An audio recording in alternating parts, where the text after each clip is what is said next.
भगवान श्री राम और माता सबरी का संवाद। भगवान राम 14 वर्ष के वनवास में मां सबरी के आश्रम पहुंचे। एक टक देर तक उस सुपुरुष को निहारते रहने के बाद बुजुर्ग भीलनी सबरी के मुंह से बोल फूटे, कहो राम, सबरी की डीही ढूंढने में अधिक कष्ट तो नहीं हुआ? सबरी की डीही ढूंढने में अधिक कष्ट तो नहीं हुआ? राम मुस्कुराए, यहां तो आना ही था मां, कष्ट का क्या मूल्य है? जानते हो राम, तुम्हारी प्रतीक्षा में तब से कर रही हूं जब तुम जन्मे भी नहीं थे। यह भी नहीं जानती थी कि तुम कौन हो, कैसे दिखते हो, क्यों आओगे मेरे पास। बस इतना ज्ञात था कि कोई पुरुषोत्तम आएगा जो मेरी प्रतीक्षा का अंत करेगा। राम ने कहा, तभी तो मेरे जन्म के पूर्व ही तय हो चुका था कि राम को मां सबरी के आश्रम में जाना है। एक बात बताऊं प्रभु, भक्ति के दो भाव होते हैं। पहला भाव मरकट भाव और दूसरा माजार भाव। बंदर का बच्चा अपनी पूरी शक्ति लगाकर अपनी मां का पेट पकड़े रहता है ताकि गिरे ना। उसे सबसे अधिक भरोसा मां पर ही होता है, वह उसे पूरी शक्ति से पकड़े रहता है। यह एक भक्ति का ही भाव है जिसमें भक्त अपने ईश्वर को पूरी शक्ति से पकड़े रहता है, दिन रात उसकी आराधना करता है। पर जानते हो क्या, मैंने यह भाव नहीं अपनाया। मैं तो उस बिल्ली के बच्चे की भांति थी जो अपनी मां को पकड़ता ही नहीं है, बल्कि निश्चिंत बैठा रहता है कि मां है ना, वह स्वयं ही मेरी रक्षा करेगी। और मां सचमुच ही उसे अपने मुंह में टांग कर घूमती है।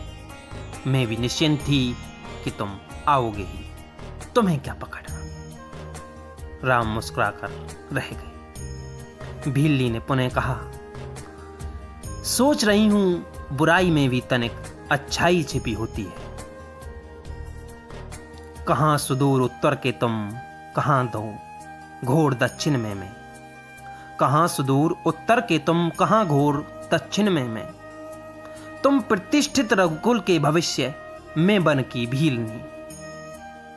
यदि रावण का अंत नहीं करना होता तो तुम कहां से आते? राम गंभीर हुए और कहा, भ्रम में न पड़ो मां। राम क्या रावण का वध करने आया है? अरे रावण का वध तो लक्ष्मण अपने पैर से बाण चलाकर ही कर सकता था।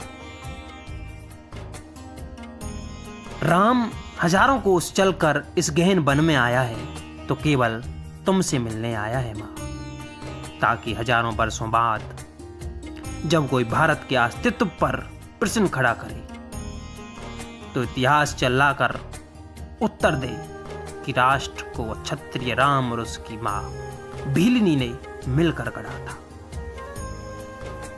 जब कोई भारत की परंपराओं पर उंगली उठाए तो काल उसका गला पकड़कर कहे कि नहीं, यह एकमात्र ऐसी सभ्यता है जहां एक राजपुत्र वन में प्रतीक्षा करती एक दरिद्र वनवासिनी से भेंट करने के लिए 14 वर्ष का वनवास स्वीकार करता है।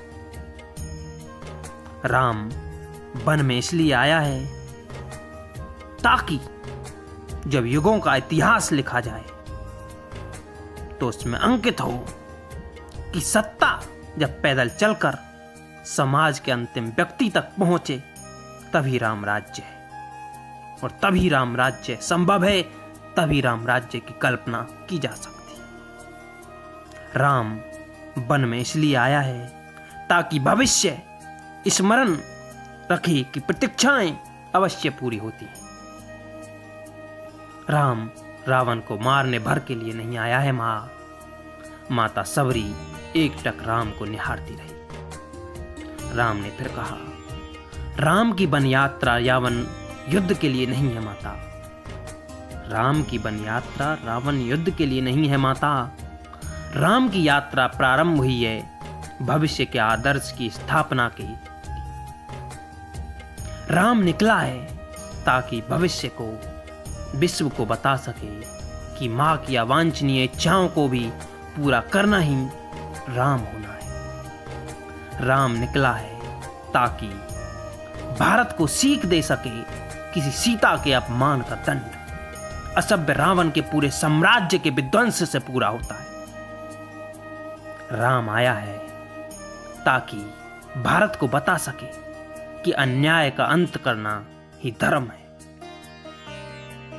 राम आया है ताकि युगों को सीख दे सके कि विदेश में बैठे शत्रु की समाप्ति के लिए आवश्यक है पहले देश में बैठी उसकी समर्थक सूर्पणखाओं की नाक काटी जाए और खरदूषणों का घमंड तोड़ा जाए।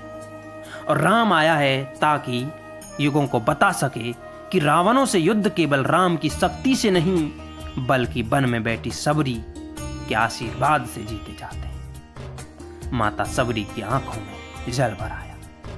उसने बात बदलकर कहा, बेर खाओगे राम? राम मुस्कुराए, बिना खाए जाऊंगा भी नहीं माँ, बिना खाए जाऊंगा भी नहीं माँ। सबरी अपनी कुटिया से झपोली में बेर लेकर आई और राम के समक्ष रख दी। राम और लक्ष्मण खाने लगे तो कहा और पूछने लगी, बेर मीठे हैं ना प्रभु?